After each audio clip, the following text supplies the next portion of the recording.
Behind the Line Extra for your Saturday, September 28, 2019. I'm your host, KC. Follow me on Twitter at KC_BTL84. Super excited about my NFL plays for this weekend. I said yesterday when I released my college football plays that it was the most confident I felt all year, and it's the same thing this week with these NFL plays. I think it's going to be a big weekend for us on these bets. Before I get to the NFL, though, I wanted to briefly touch on something that I discussed yesterday on the podcast. The murmurs have began in Washington, D.C., and it's only going to get louder from here. Fans in D.C. are begging for Dwayne Haskins to be starting at quarterback, and head coach Jay Gruden is not budging yet. Mainstream media is running with this story, and it's taking off, especially with the Redskins facing the Giants tomorrow.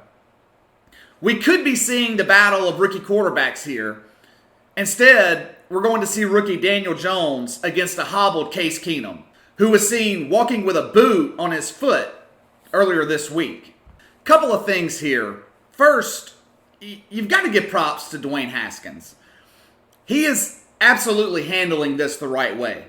No visible signs of disgruntlement out of him thus far. You know it's got to bother him when he sees guys like Kyler Murray starting in week 1. Daniel Jones now starting in New York. Even 6th rounder Gardner Minshew is starting in Jacksonville after the Nick Foles injury and having success.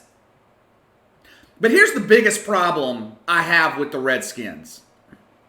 The Arizona Cardinals are a rebuilding franchise. Same thing with the New York Giants. It made sense for those teams to use a high draft pick to select a quarterback to lead the future of the franchise. But the Washington Redskins, in their minds, did not enter this season as a rebuilding franchise. This team is in win-now mode. You got a veteran roster. You traded for a veteran quarterback before the fucking draft even took place. Jay Gruden even mentioned the team's intentions before the draft. Quote, "There's no developmental process here. This is not AAA baseball. We're trying to win a game right now. If we draft a quarterback in the 1st, 2nd, 3rd, or 7th rounds, and he's going to start day 1, we expect great things from him. Players will expect great things from him.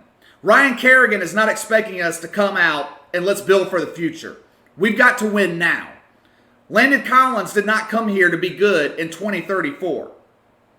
They came here to be good and compete to win a Super Bowl this year, whoever that player is. That position of quarterback, there will be high expectations from us." End quote. Now, does that sound like a head coach with a rebuilding mindset to you? Jay Gruden is coaching for his job. He knows his time in Washington is limited. There seems to be a huge disconnect between the Redskins front office and Jay Gruden. My thing is, it seems to me that Dan Snyder and the ownership and management is in rebuild mode. Jay Gruden is in win-now mode. If that's the case, and you were going to draft Dwayne Haskins high in the draft, why didn't they just fire Jay Gruden after last season? You don't go into rebuild mode with an established coach. You got a new coach in Arizona, new coach in New York. They are rebuilding. This once again proves the complete incompetence of Dan Snyder. If Dwayne Haskins doesn't get to start soon, this is an absolute waste of a season in Washington, D.C. This is a fan base that is clamoring for a winning team, or at least something that signifies hope for the future. They weren't going to win this year regardless, but at least they'd have something to get behind if Dwayne Haskins is playing. All right, let's go ahead and get to the NFL plays for this week. I got a lot to do today, so I'm going to keep the show short. First game is two teams that we just talked about. Redskins at Giants. Current line, New York, -3. Rookie quarterback Daniel Jones came away with an impressive win last week on the road at Tampa.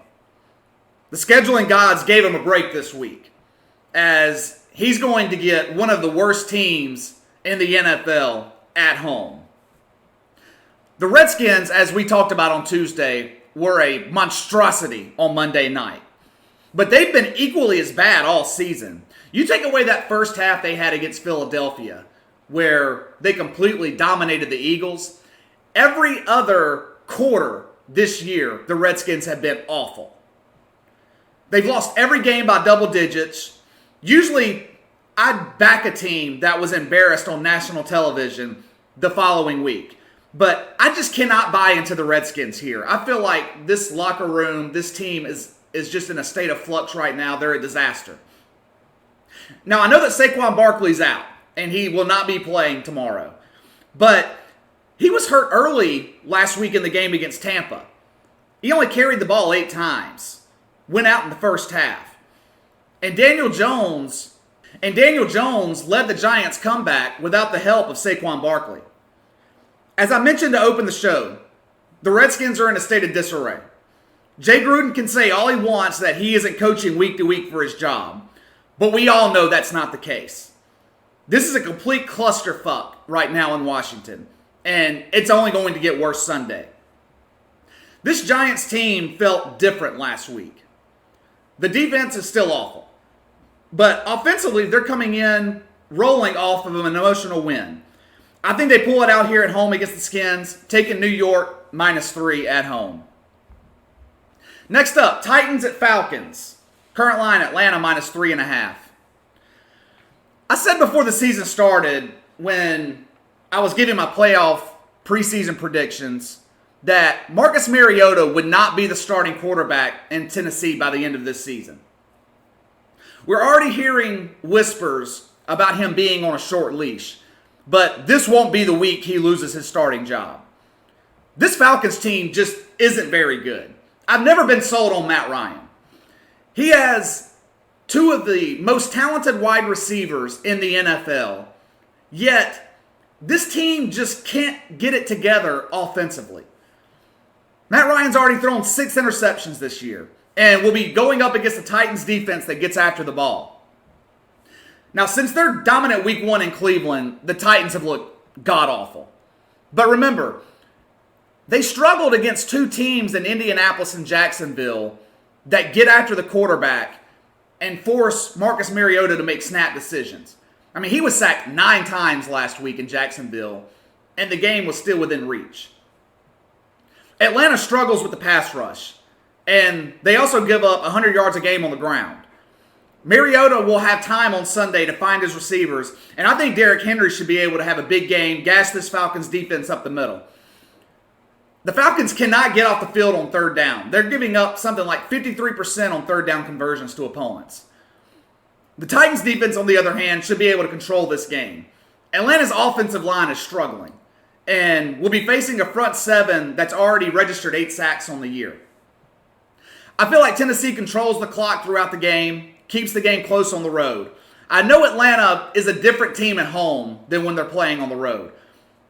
But the Titans thrive in these types of situations where they're a road underdog. This line opened at Atlanta -4.5, already been bet down a full point. Might see it drop another half point before kickoff. I'm going to take the Titans +3.5. Next up, we got Seattle going to Arizona to play the Cardinals. Seattle -5.5 is the current line. I talked on Tuesday about how this isn't the same Seattle team that we're accustomed to seeing in the Russell Wilson, Pete Carroll era. They can't run the ball. They can't pressure the quarterback. The days of the Legion of Boom defense are long gone. Through 3 games, this Seattle defense ranks 25th in scoring. Has given up over 20 points in every game. Now, Arizona, you won't mistake them for an offensive juggernaut. They have struggled offensively. But rookie quarterback Kyler Murray seems to get things rolling late in games. We saw it in week 1 against Detroit. Saw it the following week on the road at Baltimore. He's been running for his life. Sacked 16 times, which is the second most of any quarterback through 3 weeks since 2002. However, he's going against a Seattle defense that doesn't get much of a pass rush. They only hit Teddy Bridgewater twice last week. I feel like the Cardinals will keep it close here at home. Seattle Seattle's just undisciplined. They constantly shoot themselves in the foot with untimely penalties. Running game is non-existent. And Russell Wilson, like Kyler Murray, spends most of the game running for his fucking life. Seattle's the better team here. There's no question about it. But getting a home dog in a division game is just tough to pass up. Seahawks win here, but Kyler Murray keeps it close, taking Arizona plus 5.5. Next up, Bucks at Rams, current line, Rams -9. This game is a prime example where I'm taking the teams out of it and I'm betting the number. The Rams were explosive offensively last season, but that hasn't been the case so far in 2019. Todd Gurley seems to have lost a step, and Sean McVay and them aren't relying on him as much in the running game. Jared Goff and the passing game hasn't shown the same explosiveness that we saw from this team last year. I've been impressed with Jameis Winston the past 2 weeks. I railed on him after that week 1 debacle where he basically gave away the game to the 49ers. But the past 2 weeks, he seems to be in a rhythm and he's gotten it together. He looked good on the road at Carolina on that short week for Thursday Night Football. Also, he played well last week at home in the loss to the Giants. Led the team downfield under a minute to go. He put them in position to win that game. If they had a competent kicker, they would have won that game. Tampa Bay should be 2-1 right now. Since week 1 against the Niners, Tampa Bay's only turned over the ball 1 time. Their defense, while they struggle with the pass, they're excellent against the run. The Tampa Bay defense is underrated in my opinion. They only give up 35% on third down. They get off the field. And linebacker Shaq Barrett has been a beast, leading the NFL with 8 sacks on the year. I feel like Tampa controls the clock and limits the possessions for the Rams. Like I said, Los Angeles doesn't look the same offensively. They've allowed teams to stick around and keep games close. They're 1-8 straight up their last 9 games at home when they're hosting a team from the East Coast. This line opened at 10, already dropped to 9. The Rams haven't scored more than 30 points yet this year. Gave up 27 points to an anemic Carolina offense. They are not blowing out teams and covering big numbers like they did in 2018. I'm going to take Tampa Bay here plus 9. Last game, Cowboys at Saints, current line Dallas -2.5. In a somewhat rare occurrence, my New Orleans Saints are a home dog. And if you've been listening to this podcast, you know I love my home dogs in the NFL. This Dallas offense is predicated on the running game and Ezekiel Elliott. I talked about this before the season began. Dak Prescott isn't the best passing quarterback. We saw that last week in the first half against Miami. Dallas struggled in the first half against the worst defense in the NFL. Prescott has to have an efficient effort by Ezekiel Elliott and Tony Pollard to open up the passing lanes. That's going to be a tough ask against this Saints run defense. New Orleans has one of the better run defenses in the NFL. Hell, the Saints have one of the best defenses in the NFL. Don't be fooled by the first 2 weeks or the stats last week in Seattle. Most of the yards and the points were given to the Seahawks during garbage time when the Saints had that game in the bag. As I said before, this Saints defense started slow the past 2 years. We're going 4 weeks into the season now. This defense completely dominated Russell Wilson in Seattle last Sunday. With this game being in New Orleans and the Dome, you know the Dome's going to be super loud for a Sunday night game. I expect the Saints to contain Elliott and pressure Dak. The Saints defense is going to do their thing, but the big thing for me in this game will be the performance of Teddy Bridgewater. Once he settled in last week, he really had the offense rolling. He should be able to get comfortable early at home. Sean Payton will get Alvin Kamara involved early, and I expect a bigger game from Michael Thomas than what we've seen from him since Drew Brees' injury. I like the Saints to pull the upset here, but I'll gladly take the points.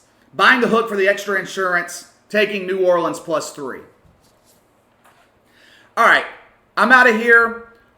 Make sure you hit the like and subscribe button on YouTube or whichever platform you're listening on. Leave a comment in the section below. Share your NFL picks with me. I will be back Tuesday with the good, the bad, and the ugly. Let's have a big weekend this weekend on these bets, and I will see you Tuesday. Have a good weekend.